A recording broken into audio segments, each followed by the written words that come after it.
questão tem um texto inicialmente e algumas alternativas de A a E. Inicialmente, ela pede para interpretar o texto da seguinte maneira. Ao interpretarmos o texto, podemos depreender que a biografia do líder helenístico, ou seja, Alexandre o Grande, evidencia.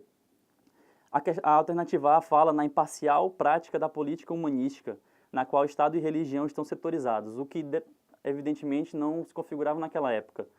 A religião e o Estado estavam muito intrínsecos um ao outro, o que torna a alternativa A incorreta. A alternativa B fala da união entre Estado e religião, começa de uma forma correta. Era uma prática comum das comunidades consideradas clássicas, herança que se estende ao mundo atual, o que evidentemente não ocorre porque atualmente a tendência é sempre que a religião e o Estado estejam separados. A alternativa C fala na forma unilateral de expressão humanística teocrática, que valoriza a construção de grandes biografias, apoiando na Grécia a prática democrática, o que evidentemente também é falso pela questão da forma unilateral, de expressão humanística teocrática, o que evidentemente não se configura como verdadeiro. A alternativa D fala na orientação política de biografias, tem sua gênese no mundo antigo, a partir da Grécia, e influencia o padrão de governo nas democracias ocidentais, o que evidentemente também é a alternativa falsa. A alternativa E, a verdadeira, fala da narrativa biográfica, com ênfase nas realizações e a aproximação de líderes da condição divina, o que contribuiu com a construção de mitos e a fundamentação de governos teocráticos, o que é o reflexo do texto que fala sobre Alexandre III. Portanto, a alternativa correta é a alternativa E. A questão é a seguinte, trata dois textos. O primeiro é uma fala do presidente João Goulart, na qual ele afirma o seguinte, que a reforma agrária com pagamento prévio do latifúndio produtivo à vista não é reforma agrária. Reforma agrária, como consagrada na Constituição, com pagamento prévio e a dinheiro, é negócio agrário, que interessa apenas ao latifúndio. O texto 2 é uma palavra de ordem das marchas da família com Deus pela liberdade, que diz o seguinte, 1, 2, 3, Brizola no xadrez, e se tiver lugar, põe também o Goulart, ou seja, o presidente João Goulart. A questão diz o seguinte, a comparação dos fragmentos nos permite inferir que, no Brasil, durante a década de 60, alternativa A, o país promovia um alinhamento político com o Bloco Socialista. A alternativa está incorreta, porque efetivamente não havia um alinhamento político com o Bloco Socialista, embora o presidente João Goulart tivesse algumas ideias, algumas ideologias mais voltadas para o campo político da esquerda, mas não havia efetivamente um alinhamento político com o Bloco Socialista. A alternativa C fala no autoritarismo, que impedia a livre manifestação de opiniões políticas, o que efetivamente durante a década de 60 não ocorria. A questão da repressão foi posteriormente, ok? A alternativa D fala sobre a discussão dos problemas nacionais que restringia-se apenas a grupos de direita, o que efetivamente também não é correto, já que a esquerda também participava das discussões dos problemas nacionais. E a alternativa E fala na apatia política da juventude, que fortaleceu o papel político do Exército, o que efetivamente não faz no menor sentido. Logo, a alternativa correta é a alternativa B, que fala sobre a polarização política em relação a questões sociais que marcavam o cenário social, como podemos ver nos dois textos, no qual o primeiro trata da fala do presidente João Goulart e na segunda a manifestação das famílias, da marcha da família com Deus pela liberdade. A questão é a seguinte, há uma imagem que fala sobre a manifestação cultural típica do estado do Pará e da região amazônica, o carimbó, dança de origem indígena que foi reconhecida como patrimônio cultural imaterial do Brasil, em votação unânime do Conselho Consultivo do Patrimônio Cultural. A dança, executada ao som de instrumentos artesanais por mulheres com saias rodadas e floridas e homens com camisas coloridas, passa a ter maior apoio do Estado para preservar a tradição.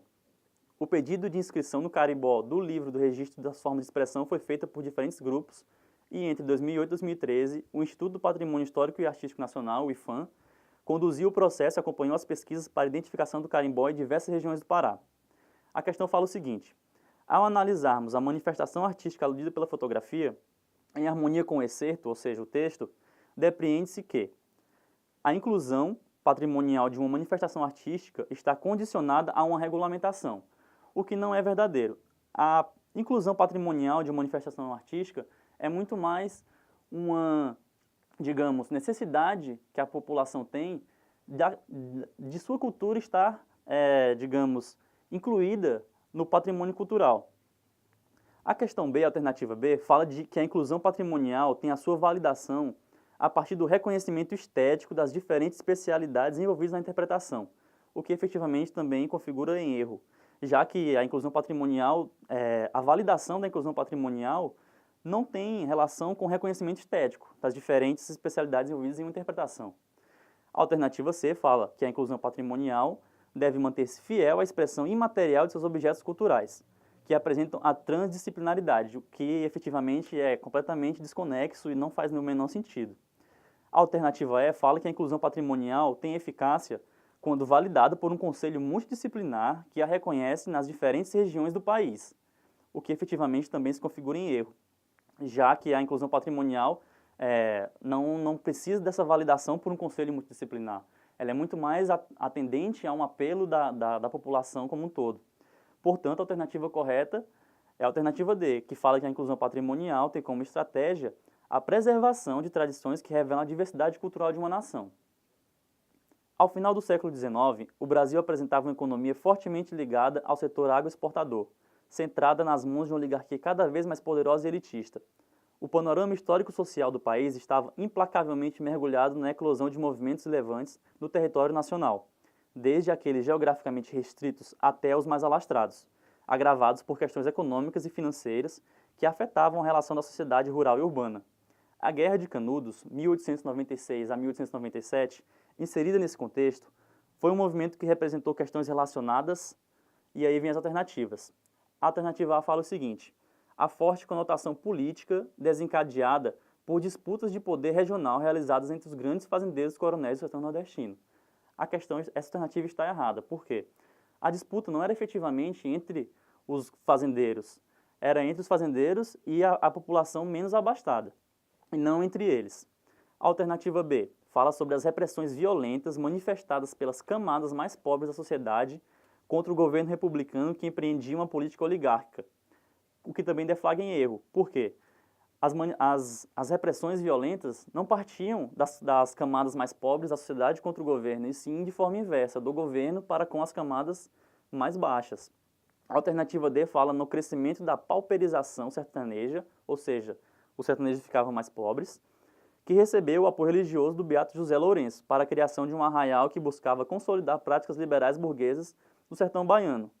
A questão a alternativa D como um todo está correta. O que a torna incorreta é justamente o nome do beato José Lourenço, que efetivamente não fazia parte da Guerra dos Canudos, e sim de outro movimento messiânico. A alternativa E fala no descontentamento de fanáticos religiosos que buscavam no sebastianismo minimizar os problemas da comunidade, lutando com os coronéis da região a fim de combater a seca através de obras de açudagem, o que é totalmente incorreto, já que esses movimentos messiânicos não tinham a intenção não havia uma questão religiosa efetivamente, era uma questão mais política, mais social. Havia sim uma questão religiosa, mas não da forma como o item a alternativa E aborda, de uma maneira como se a religião fomentasse as disputas.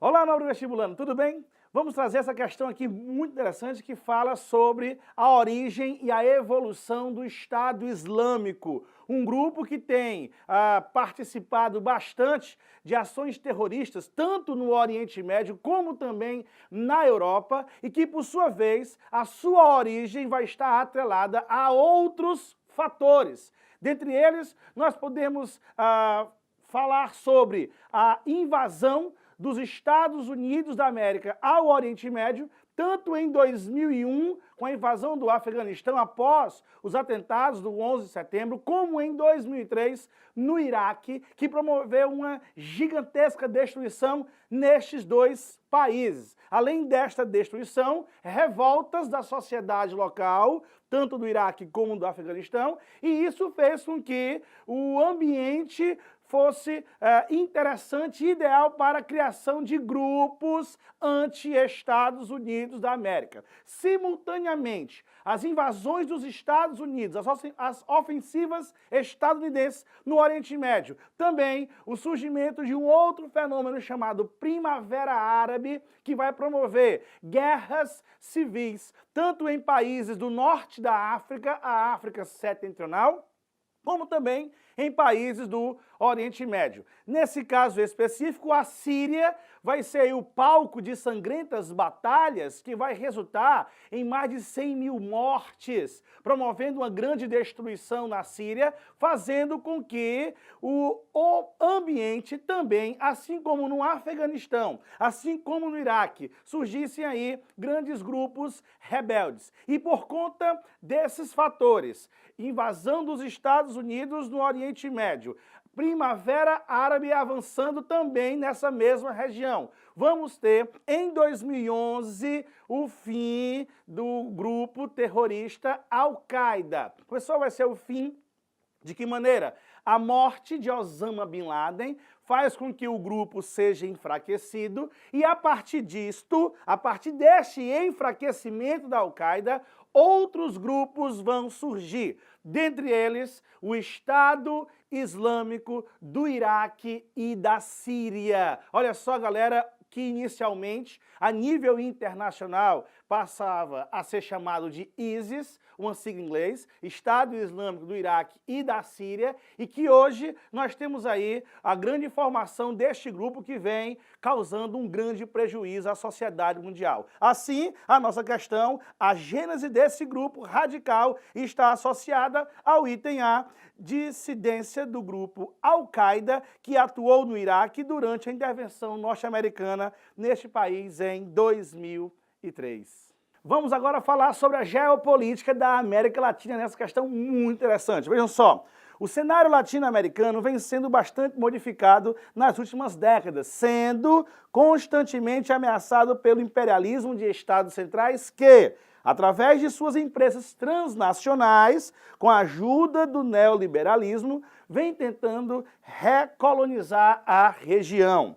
No começo do século XXI, verificamos na América Latina uma resistência de massas que ensaiaram um reordenamento geopolítico na primeira década do século XXI, pautada em quê? Pessoal, essa questão é muito interessante porque faz aí um histórico dessa região América Latina que sempre foi dominada, no primeiro momento, desde as grandes navegações, naquele momento do colonialismo, pelas potências europeias, a priori, Portugal, Espanha, aí mais tarde França, Inglaterra, Holanda, dentre outros países, e que esse domínio foi até meados do século XIX, que por sua vez agora passa a ser influenciado pelos Estados Unidos da América, onde neste momento, ocorrendo aí uma independência dessas colônias, das metrópoles europeias, os Estados Unidos passam a influenciar esse processo. Assim, ao longo do século XX, a América Latina foi praticamente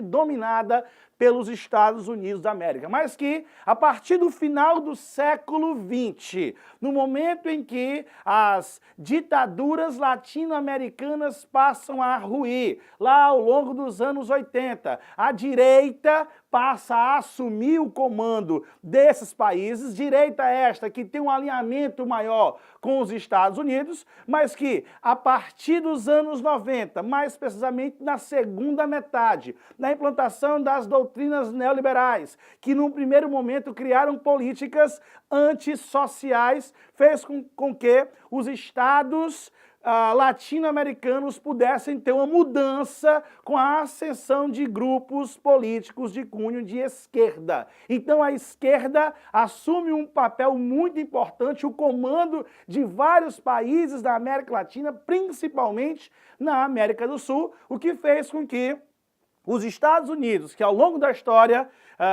dominaram essa região, perdessem sua influência, reduzissem a sua influência, dando abertura para que outras potências pudessem ter essa influência no continente latino-americano, que é o caso hoje da China. Então, esse contexto, onde a questão pede aí, no começo do século XXI, verificamos na América Latina uma resistência pautada em que, professor? No item E, adoção de um neopopulismo alimentado por uma onda esquerdista bolivariana.